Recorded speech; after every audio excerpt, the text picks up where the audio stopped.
We're incredibly grateful for your support. Before we begin today's tale, tell us, which city or country are you joining us from? We love connecting with our global audience. Now, let's dive into today's story. Chapter 1. The Foundation of Lies. Elijah Eli Thorne stood in his office at Thorne Industries, examining the latest custom furniture designs spread across his mahogany desk. His fingers traced the intricate patterns on the blueprints, a legacy of craftsmanship passed down through generations. At 48, he commanded respect with his imposing presence, his tailored suit a testament to his success. "Mr. Thorne?" His secretary's voice crackled through the intercom. "The medical specialist from Switzerland is on line 1. Eli's jaw tightened as he reached for the phone. The weariness in his eyes deepened, betraying the strain of the past 6 months. "Dr. Mueller, thank you for taking my call." "Mr. Thorne, I've reviewed Mrs. Thorne's case files." The specialist's accented voice came through. "The treatment protocol you're suggesting. Money is no object," Eli cut in, his voice firm. "Whatever it takes to save my wife." The door opened, and Mark Jenkins entered, his weathered face creased with concern. Eli held up a finger, continuing his conversation. "I understand the risks, doctor. Set up the consultation. My assistant will arrange the travel details." He ended the call, turning to his friend of 20 years. "Another specialist?" Mark asked, settling into the leather chair across from Eli's desk. "The best oncologist in Europe." Eli loosened his tie. "He's developed an experimental treatment that could help Ella." Mark leaned forward, his expression grave. "Eli, you've spent millions on treatments. The company's finances. I don't give a damn about the finances." Eli's fist slammed onto the desk, sending papers flying. "This is my wife we're talking about. And what about your son? What about the legacy you're meant to pass on to Jackson?" Mark's voice remained steady. "You're talking about selling parts of the company your grandfather built." Eli's shoulders sagged slightly. "What would you have me do, Mark? Watch her die?" "I'm asking you not to lose yourself in this obsession." Mark stood, placing a hand on Eli's shoulder. "When was the last time you slept through the night?" Before Eli could respond, his phone buzzed. A text from Ella, at the charity gala with Damien. "Don't work too late. Love you." The annual Cancer Research Gala was in full swing at the Grand Plaza Hotel. Crystal chandeliers sparkled above the city's elite, their laughter mingling with the soft jazz from the live band. Isabella Ella Thorne commanded attention in her emerald evening gown, her natural grace masking any signs of illness. Dr. Damian Roberts stood nearby, his charm on full display as he entertained donors. His position as one of the city's top oncologists made him a natural draw, but his eyes kept finding their way back to Ella. "Mrs. Thorne," he called out, approaching her with 2 champagne flutes. "You should be resting, not dazzling the whole room." Ella accepted the drink, her fingers brushing against his. "Doctor's orders?" "Friend's advice," Damien corrected, leading her to a quieter corner. "Though I must say, you look radiant tonight." "Flattery, Damien?" Her lips curved into a knowing smile. "What would Eli think?" "Eli trusts me with his wife's life." Damien's voice dropped lower. "He'd trust me with anything." Their eyes met, an electric current passing between them. Ella broke the contact first, taking a sip of champagne to hide her flushed cheeks. "Speaking of Eli," Damien continued, "how's he handling everything?" "He's—" Ella paused, choosing her words carefully. "He's desperate to save me. Sometimes I think he'd sell his soul if it meant finding a cure. And the company? He's considering selling shares to fund more treatments." She glanced around, ensuring no one was within earshot. He'd never have considered it 6 months ago. Damien's hand found the small of her back, the touch lingering longer than necessary. "You should get home. We don't want to raise suspicions." Later that night, Eli sat in his home office, scrolling through photos on his phone. Ella's smile beamed back at him from countless images at their anniversary dinner, Jackson's 16th birthday, family vacations. His thumb hovered over a recent picture of her with Damien at a hospital fundraiser. "I'll find a way," he whispered to himself, unaware that the foundation of his life had already begun to crack. The next morning brought a familiar routine. Eli and Ella sat at their breakfast table, the silence broken only by the gentle clink of silverware against china. "You came home late," Ella commented, not looking up from her toast. "Had to finish some paperwork." Eli studied her face, searching for signs of fatigue. "How was the gala?" "Good." Damien helped raise quite a bit for the cancer wing. She met his gaze. "He asked about you. He's a good friend." Eli reached for her hand. "Ready for your treatment?" The drive to the hospital was quiet, each lost in their own thoughts. Eli pulled up to the entrance, leaning over to kiss her goodbye. "I'll pick you up in a few hours." "No need." Ella adjusted her scarf. "Damien offered to drive me home. He wants to discuss some new treatment options." Eli nodded, watching her disappear through the sliding doors. He sat there for a moment, Mark's words from yesterday echoing in his mind. Something felt off, but he couldn't place it. With a shake of his head, he drove to work. The day dragged on, filled with meetings and decisions he couldn't focus on. By mid-afternoon, he'd had enough. "Cancel my remaining appointments," he told his secretary. "I'm heading to the hospital." The hospital corridors were busy with the usual afternoon traffic of medical staff and visitors. Eli approached the reception desk when an older nurse intercepted him. "Mr. Thorne?" Her voice was barely above a whisper. "I'm Nurse Anna. Could I speak with you privately?" Something in her tone made him follow her to a quiet alcove. "Sir, She wrung her hands, glancing nervously around. "I shouldn't be telling you this, but your wife isn't here for chemotherapy." Eli's blood ran cold. "What?" "She comes here to meet Dr. Roberts in the private wing." Anna's voice trembled. "Yesterday, I overheard them. Your wife said, 'Babe, your husband's so desperate to save you from this fake cancer. He's selling his family business. Soon we'll have everything.'" The world seemed to stop. Eli gripped the wall for support, his knees threatening to buckle. "There's more," Anna continued, her eyes filled with sympathy. "Your son knows. I heard them mention him. He calls you the biggest loser and can't wait to change his surname to Roberts." Eli's face remained impassive, but his eyes turned to steel. "Thank you, Nurse Anna. You've done the right thing." She hurried away, leaving him alone with the devastating truth. Instead of leaving, Eli moved to a position behind a large pillar, his military training from years ago kicking in as he controlled his breathing and waited. 20 minutes later, Damien emerged from the private wing, adjusting his tie with a satisfied smirk. 5 minutes after that, Ella appeared, her cheeks flushed and her hair slightly disheveled. Eli followed them, maintaining a safe distance. He watched as they met in the parking garage, saw Damien pull Ella into a passionate kiss.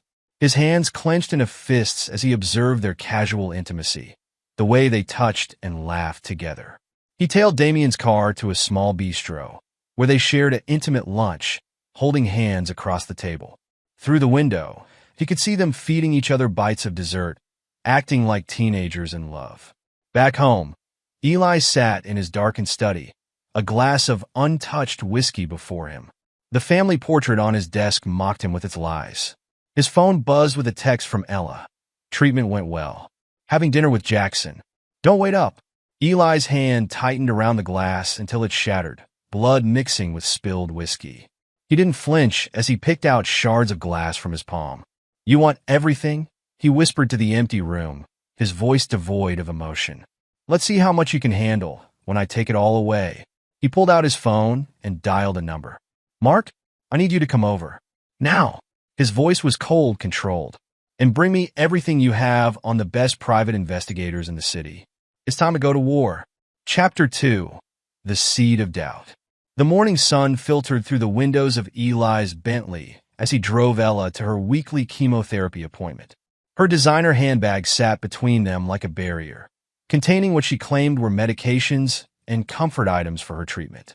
"You seem quiet today," Ella observed, touching up her lipstick in the vanity mirror. "Just thinking about the company." Eli's knuckles whitened on the steering wheel. "The new treatment plans are putting a strain on our resources." "You'll figure it out." She reached over to pat his hand. "You always do." Eli watched her walk into the hospital, noting how she moved with an energy that belied her supposed condition. Her heels clicked confidently across the polished floor until she disappeared through the sliding doors. At his office, Eli couldn't focus. Mark's warning from yesterday kept replaying in his mind, mixing with the strange feeling in his gut that something wasn't right. Files demanding his attention lay untouched on his desk as he stared at his computer screen, unseeing. "Mr. Thorne?" His secretary's voice interrupted his thoughts. "The board meeting? Cancel it." He stood abruptly, grabbing his jacket. Cancel everything. The drive back to the hospital was a blur of racing thoughts and growing suspicion.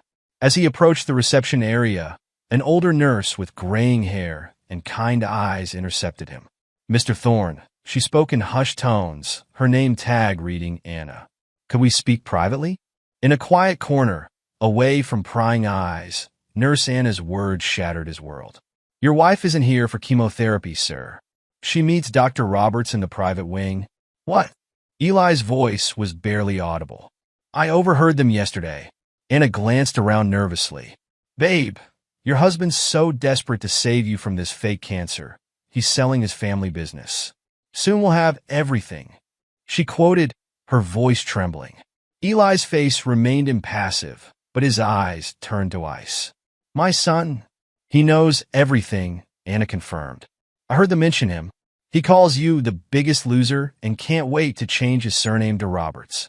The information hit Eli like physical blows, but years of business negotiations had taught him to control his reactions. "Thank you, Nurse Anna. You've done the right thing." Instead of leaving, Eli positioned himself behind a large pillar in the lobby. His military training from years ago kicked in as he controlled his breathing and waited, watching the entrance to the private wing. 20 minutes passed before Damien emerged, adjusting his tie with a self-satisfied smirk. 5 minutes later, Ella appeared, her face flushed with a triumphant glow that had nothing to do with illness. Eli followed them at a distance, watching as they met in the parking garage. His jaw clenched as Damien pulled Ella into a passionate embrace, their familiarity speaking of a long-standing affair. He tailed them to an intimate bistro, where they shared lunch like young lovers. Through the window, he observed their casual touches, their shared laughter, the way they fed each other bites of dessert, all while his company was being bled dry for fake treatments. Back home, Eli sat in his darkened study, a glass of whiskey untouched before him. The family portrait on his desk mocked him with its lies. His phone buzzed with a text from Ella. Treatment went well. Having dinner with Jackson. Don't wait up. The glass in his hand shattered, blood mixing with spilled whiskey. He didn't flinch as he picked shards from his palm. "You want everything?" he whispered, his voice devoid of emotion.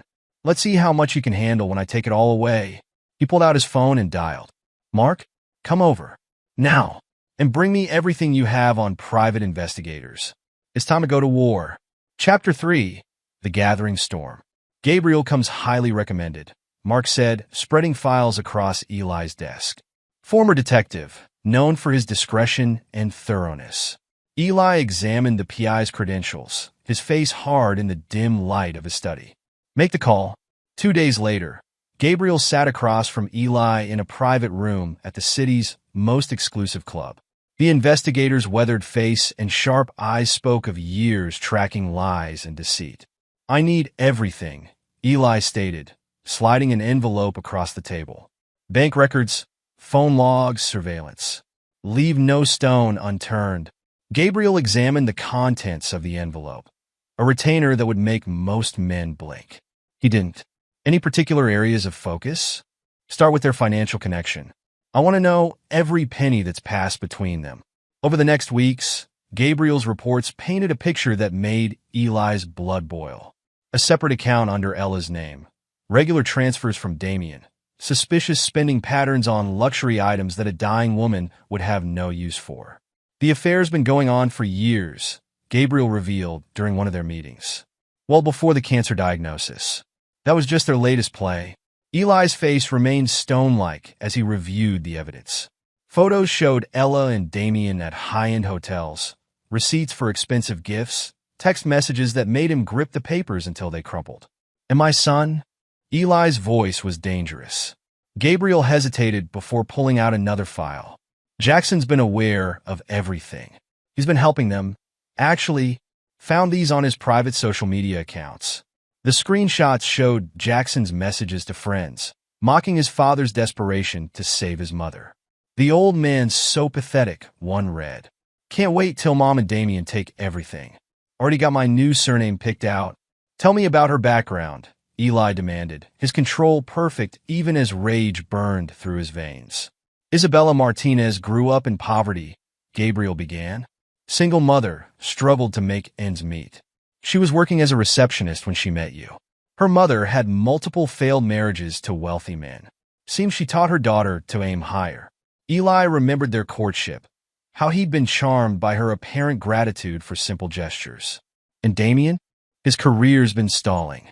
Despite his reputation, he's been passed over for department head 3 times. He's deeply in debt from gambling and luxury purchases. He's been making deals with your competitors, promising inside information about Thorne Industries. Mark, who had been silent during the briefing, spoke up. "What are you thinking, Eli?" "I'm thinking it's time to show them who they're really dealing with." Eli stood, moving to the window. "They wanted to play games? Fine. But they're about to learn that I don't play to win. I play to destroy." The next day, Eli's behavior toward Ella and Jackson shifted subtly. His usual warmth disappeared, replaced by cold courtesy. Where he once sought out their company, he now worked late, took meals separately, spoke only when necessary. "Dad," Jackson approached him one evening. "Are you mad about something?" Eli looked at his son, this stranger wearing his child's face, and felt nothing. "Why would I be mad? Everything's exactly as it should be." That night, Eli stood before the family portrait in the main hall. He studied each smiling face, his wife's practiced charm, his son's hidden contempt, his own blind trust. With deliberate movements, he removed the photograph from its frame and tore it into pieces. In a study, he opened his laptop and began typing. The first email went to his lawyer, initiating changes to his will. The second went to his accountant, requesting a complete audit of company finances. The third went to his security team, authorizing new surveillance protocols. The phone rang, Damien's number flashing on the screen. Eli let it go to voicemail, a cold smile playing on his lips. Let them wonder. Let them worry. The time for confrontation would come, but first he would make sure they had nowhere to run, nowhere to hide. "The game is over," he murmured, watching the city lights below. "Now we play by my rules." Chapter 4: The Unveiling. The morning sun had barely risen when Eli accessed his banking app, his fingers moving with precise purpose across the screen. Within minutes, all joint accounts were frozen. A notification from his realtor confirmed the sale of their lavish family home. In his temporary apartment, sparse and functional, Eli reviewed the offshore account statements.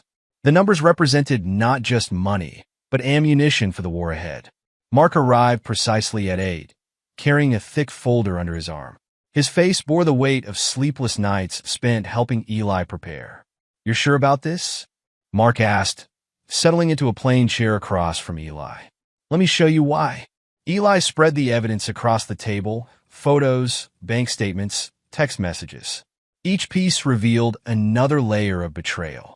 Mark's face darkened as he examined the documents. Those manipulative bastards. How did I not see this? Because they played their parts well. Eli's voice carried no emotion. "Now watch how I'll play mine." He pulled out a detailed dossier on Damien's illegal dealings. "Your friend in the medical board. Can he be trusted?" "Absolutely. One call, and they'll launch a full investigation." "Make it." Eli stood, adjusting his tie. "And Mark, tell him to focus on the backroom deals with our competitors.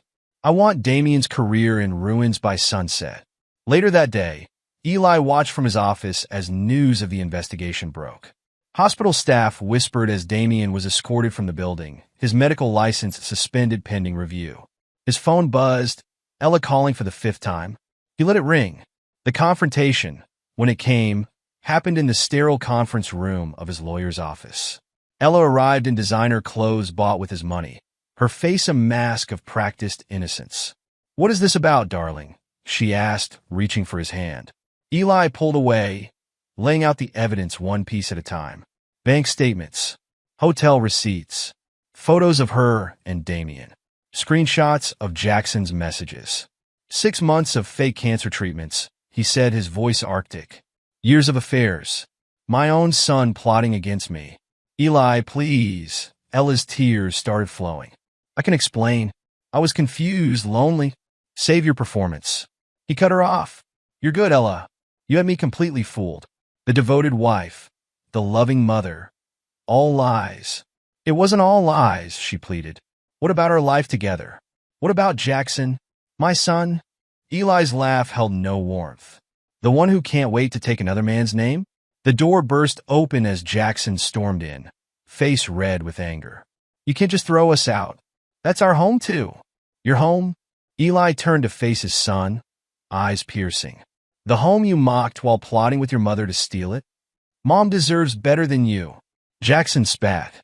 Damien actually makes her happy. Then you can all be happy together, in poverty. Eli's voice dropped to a dangerous whisper. You're no longer my son. Get out. Eli, Ella tried one last time. Think about what you're doing. I have thought about it.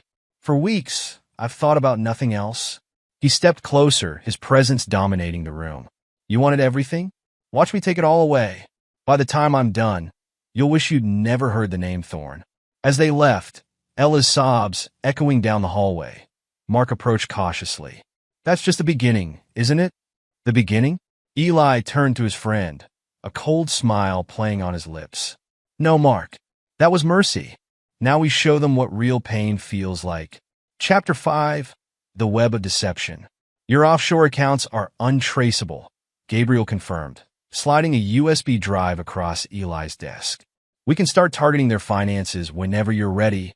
Eli plugged in the drive, reviewing the detailed financial web he'd constructed. Each transaction was designed to slowly drain Damien and Ella's resources while maintaining perfect deniability. What about the media contacts? Eli asked, not looking up from his screen. 3 major networks and 5 newspapers are ready to run the story. Your wife's fake cancer scandal will make headlines by morning. Gabriel leaned forward. Are you sure about this? Once it breaks, they chose this path. Eli's fingers flew across the keyboard, initiating the first phase of financial attacks. Let them walk it to the end. The next day, Damien burst into Eli's office, face red with rage. Security moved to intercept him, but Eli waved them off. You vindictive bastard, Damien shouted, throwing a newspaper onto the desk. The headline screamed, prominent doctor and socialite in cancer fraud scandal. Vindictive? Eli rose slowly, his calm demeanor a stark contrast to Damien's fury. I'm just getting started. Be reasonable. Eli, we've known each other since childhood, and you've been betraying me just as long. Eli circled his desk. Those deals with my competitors? Did you think I wouldn't find out? Damien's face paled. That's business. This is personal. No, this is war.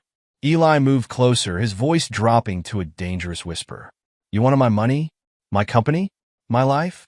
Watch me destroy everything you thought you could steal. You're making a mistake. Damien's voice shifted to threatening. I can hurt you too. Try. Eli's smile was predatory. Give me a reason to unleash everything I haven't yet revealed. After Damien stormed out, Mark entered with a stack of reports. The company's stabilizing. New investors are lined up, eager to distance themselves from the scandal. Good. Eli reviewed the documents.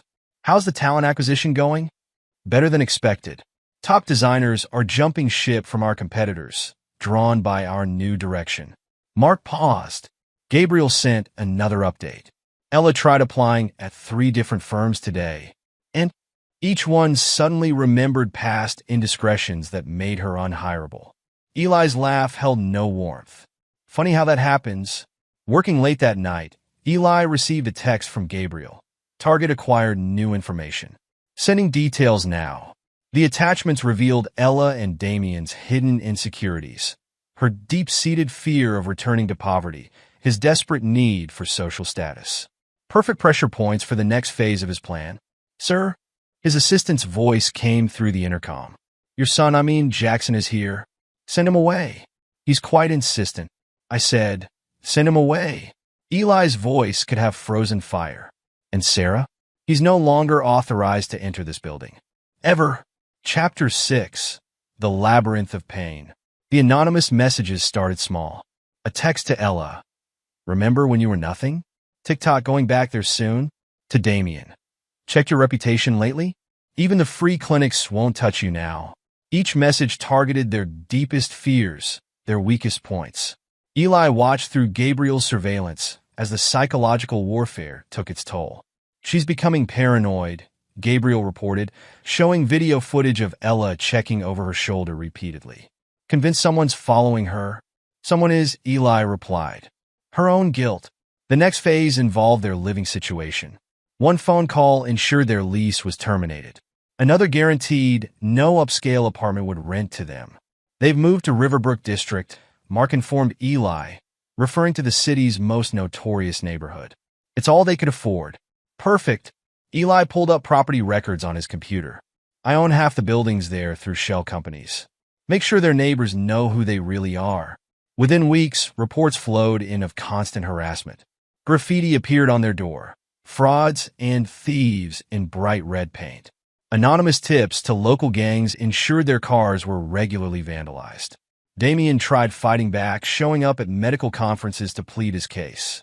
Each time, evidence of his misdeeds mysteriously appeared just before his presentations. You're enjoying this, Mark observed, watching Eli review the latest surveillance footage. Enjoying? Eli's eyes never left the screen, showing Ella and Damien arguing in their rundown apartment. I'm teaching them the cost of betrayal. The psychological pressure mounted. Damien began drinking heavily, his arrogance crumbling under the weight of social isolation. Ella's designer clothes disappeared one by one, sold to pay for basic necessities.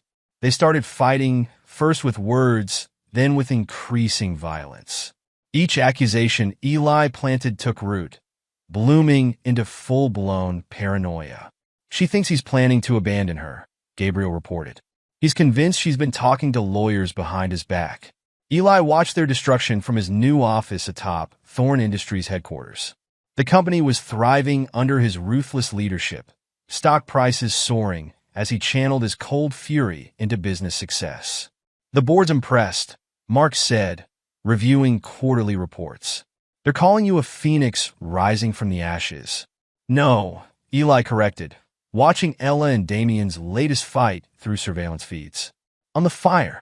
Late one night, Eli received a desperate voicemail from Ella. Please, Eli. We're starving. Just talk to me. The Ella you loved is still here. He played it twice, then deleted it without response. A week later, Damien tried one last time to reach out through Mark. Tell him I'll disappear. Leave the country. Never contact him again. You'll disappear when I decide, Eli responded through Mark. And not a moment sooner. The chapter closed with Eli standing in his office, watching the city below. On his desk, surveillance photos showed the devastation of his revenge. Ella and Damien's hollow faces, their broken spirits, their ruined lives. Mark approached quietly. Was it worth it? Ask me when I'm done. Eli's reflection in the window showed not the successful businessman the world saw, but the predator beneath. They wanted to play games with my life. Now, they're learning the rules of mine. Chapter 7. The Final Gambit. Surveillance footage played across multiple screens in Eli's private office. Each monitor showed a different angle of Ella and Damien's deteriorating life. Their shouting matches in their rundown apartment, their public confrontations, their desperate attempts to salvage what remained of their reputations.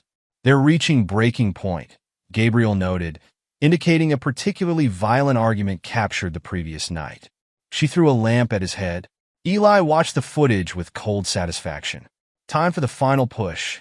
He turned to his laptop, pulling up a detailed plan he'd spent weeks perfecting.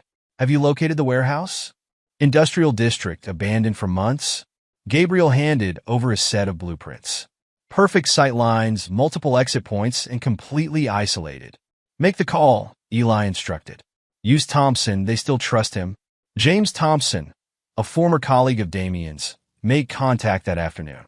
The promise of employment, of escape from their spiral of poverty and violence, proved irresistible bait.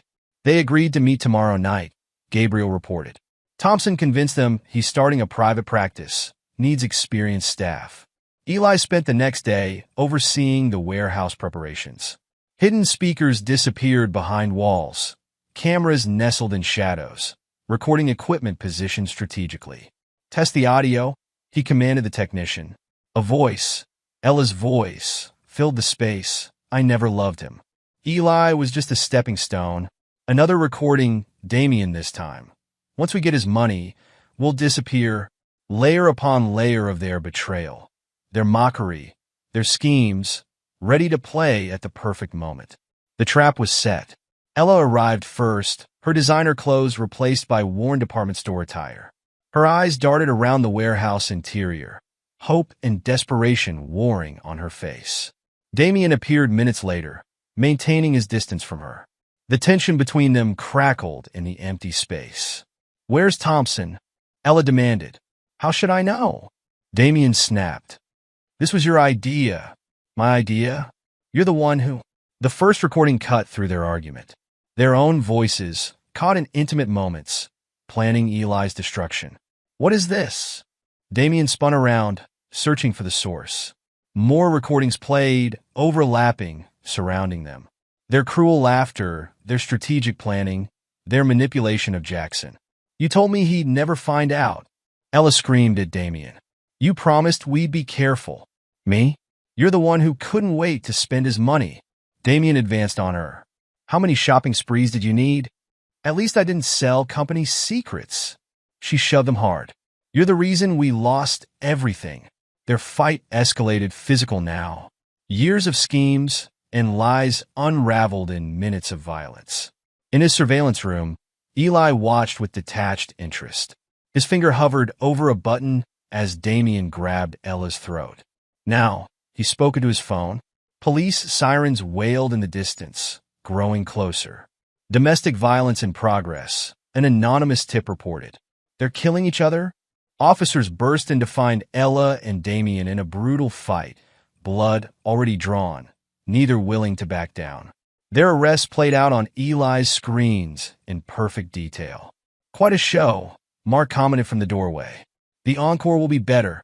Eli began systematically erasing files, wiping drives, removing all traces of his orchestration.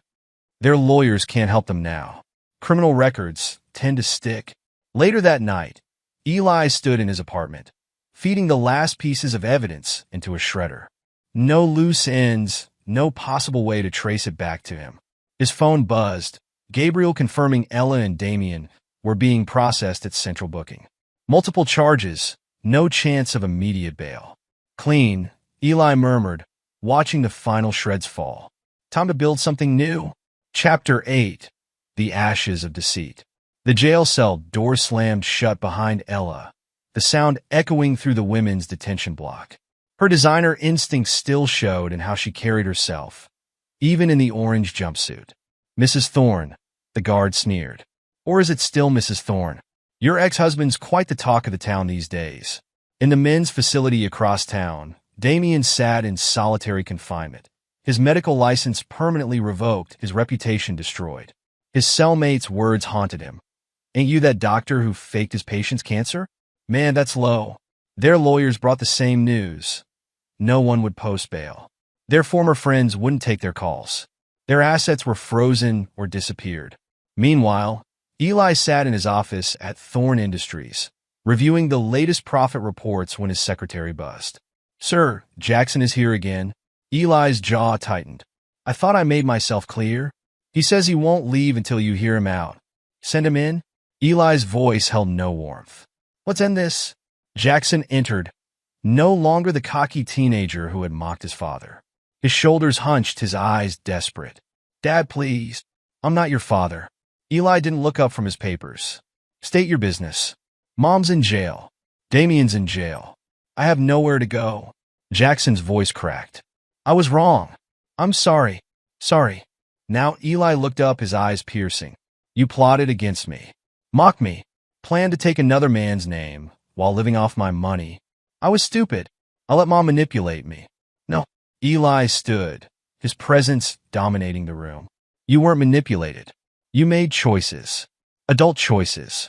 Now face adult consequences." "What am I supposed to do?" Whatever you want.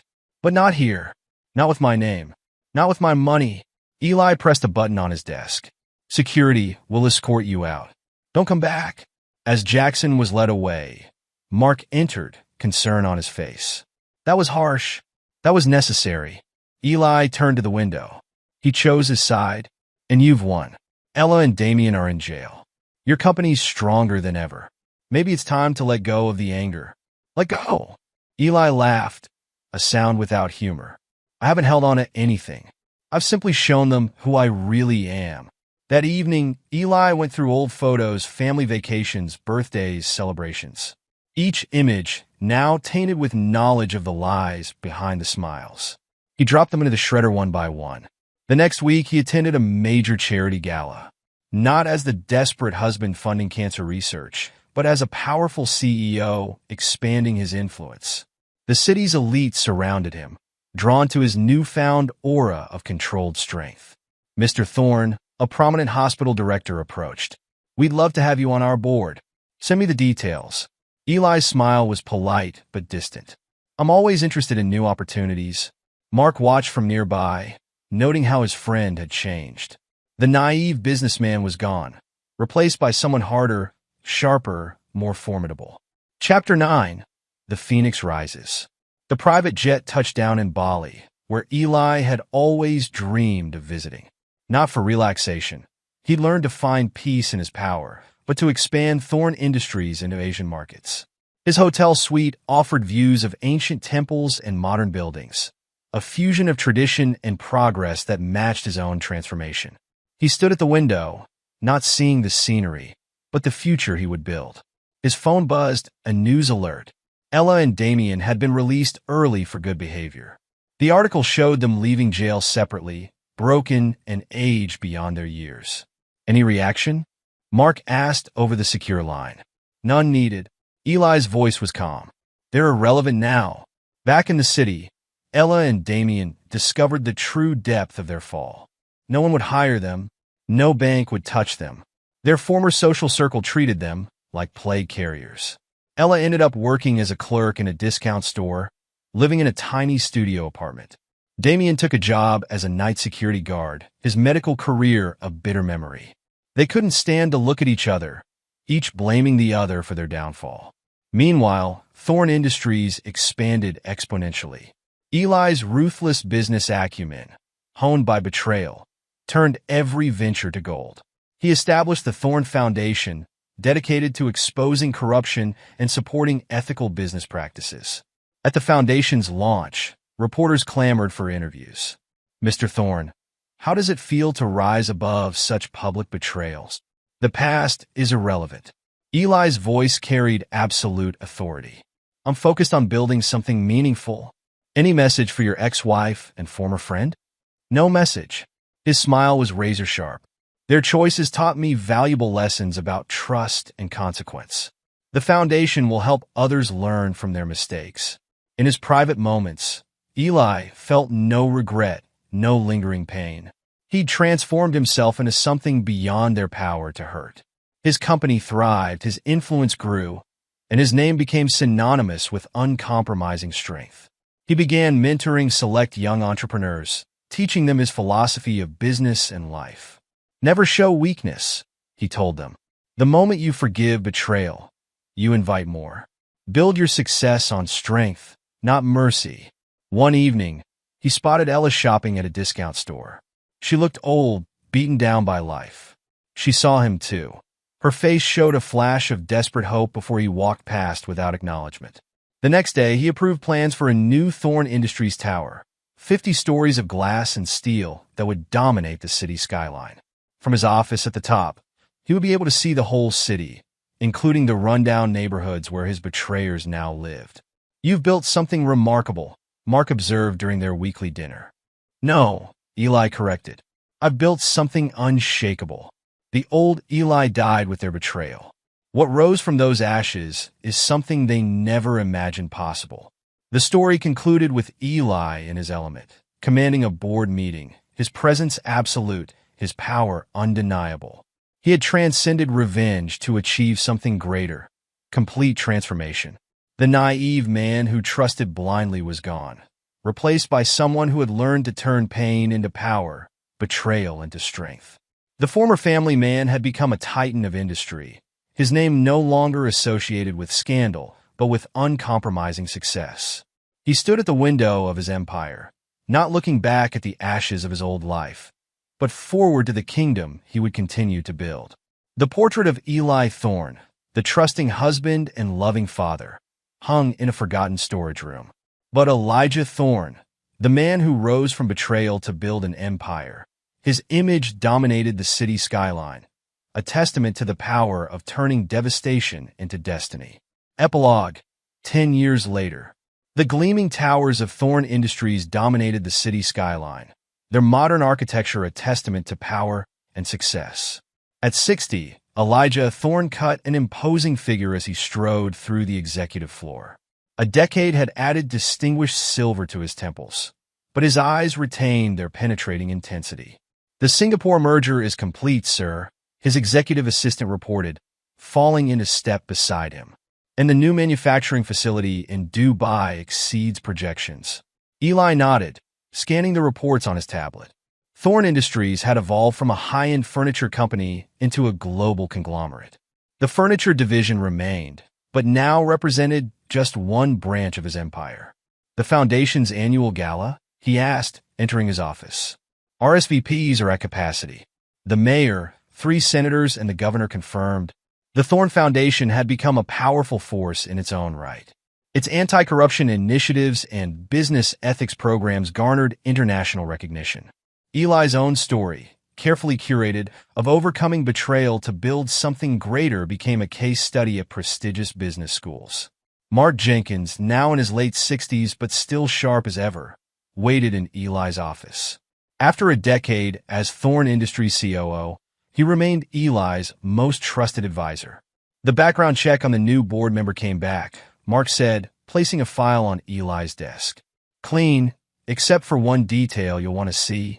Eli scanned the document, his expression hardening. He had lunch with Damian Roberts last month. Could be coincidence. Nothing is coincidence. Eli closed the file.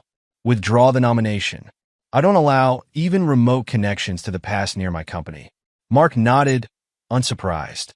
10 years hadn't softened Eli's absolute stance on betrayal. If anything, his intolerance for disloyalty had become legendary in business circles.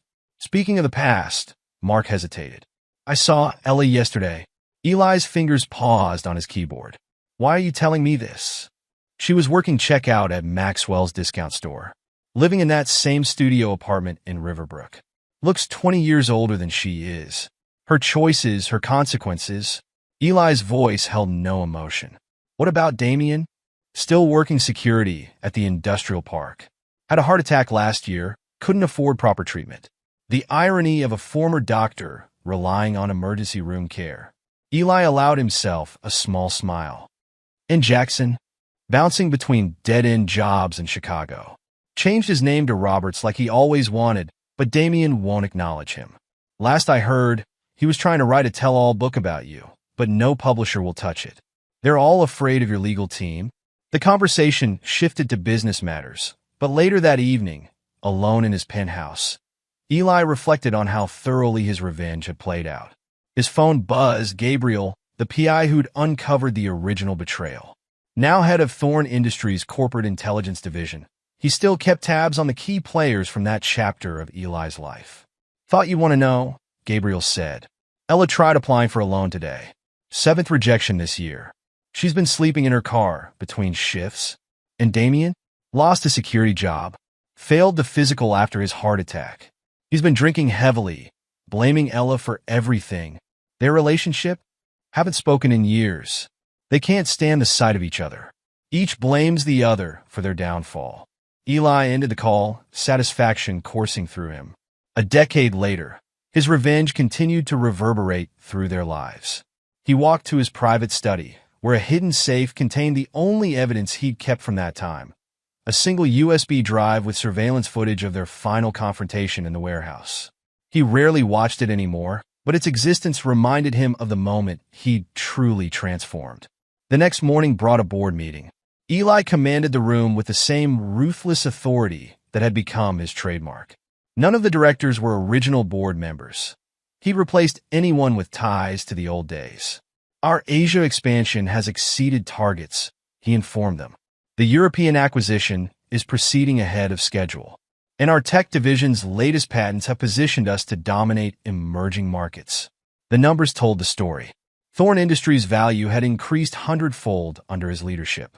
His personal wealth made him one of the richest men in the country. But more than money, he'd built something unassailable. After the meeting, his assistant handed him an envelope. This was hand-delivered, marked personal. Inside was a letter from Jackson, now 26. Dear Father, I know you don't consider me your son anymore. I've spent years trying to understand the magnitude of my betrayal. I was young, stupid, manipulated by Mom and Damien. I paid for those choices every day since. I'm not asking for money or forgiveness. I just want you to know that I finally understand what I threw away.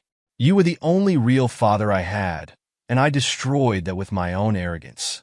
I'm getting married next month. Her name is Sarah, and she's helped me become a better man. We're expecting a child. I won't ask you to be part of their lives, but I needed you to know that your grandson will grow up learning from my mistakes. Jackson. Eli read the letter twice, then fed it through his shredder without response. The boy had made his choice a decade ago. There was no going back. That evening, he attended a charity gala. The city's elite competed for his attention, drawn to his power and reputation. Young entrepreneurs sought his mentorship, offering loyalty in exchange for guidance. He chose his protégés carefully, teaching them his philosophy of uncompromising strength. Mr. Thorne, a young CEO, approached. Your story inspired me to start my company. The way you transformed betrayal into empire building. The secret, Eli told him, is recognizing that mercy is weakness. Build your success on strength alone. Later that week, he flew to New York for a television interview. The business network wanted his insights on corporate leadership and success. Looking back, the interviewer asked, "Do you think surviving such personal betrayal made you a better businessman?" "I didn't survive betrayal," Eli corrected. "I used it as fuel to become something stronger." The weak seek reconciliation. The strong use pain as foundation for power. The interview went viral, adding to his mystique. Profile pieces labeled him the Ice King and the Unforgiving Titan. He embraced these titles, letting his reputation protect him from anyone seeking weakness. In his private moments, Eli felt no regret for maintaining his hardline stance. His empire thrived precisely because he'd learned the value of absolute strength. The company culture he'd built reflected this. Loyalty was rewarded lavishly, but even minor betrayals meant immediate termination. Mark sometimes suggested he'd taken the lesson too far, that there was value in forgiveness. But Eli had learned that forgiveness was just permission for future betrayal. His zero-tolerance policy had created something unshakable. 20 years from the day his world shattered in that hospital corridor, Eli stood in his office, surveying his domain. The city spread below him, his influence touching every sector.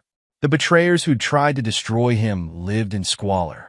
Their dreams turned to dust. He'd transformed their treachery into triumph, their plotting into power.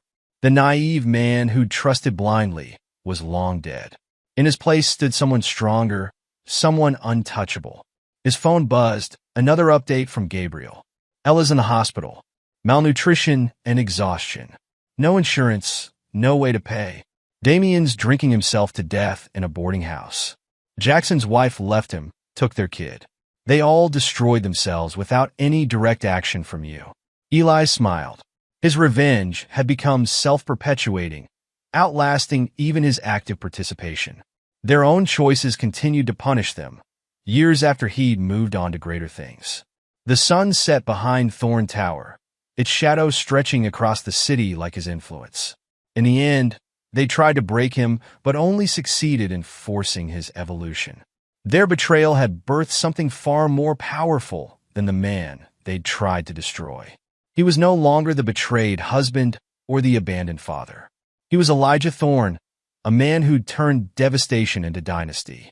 His name would outlive them all, carved not in stone, but in the skyline itself. The portrait in his office showed him as he was now, powerful, unforgiving, triumphant. The family photos were long gone, replaced by images of his empire. He'd built something greater than they could have imagined, fueled by the very pain they'd inflicted. As night fell over his domain, Eli felt the same satisfaction he'd known in that warehouse a decade ago. He'd won not just the battle, but the war, creating victory so complete it continued destroying his enemies years after the fact. Their betrayal had meant to end him. Instead, it had birthed his true self, a phoenix risen from treachery's ashes, wings spread wide over the empire he'd built from their destruction. And there you have it. Another story comes to an end. What did you think? I'd love to hear your thoughts in the comments below. If you enjoy this story, consider joining our community by subscribing. It means the world to us. For more stories like this one, check out the recommended videos on screen. And I'll see you there.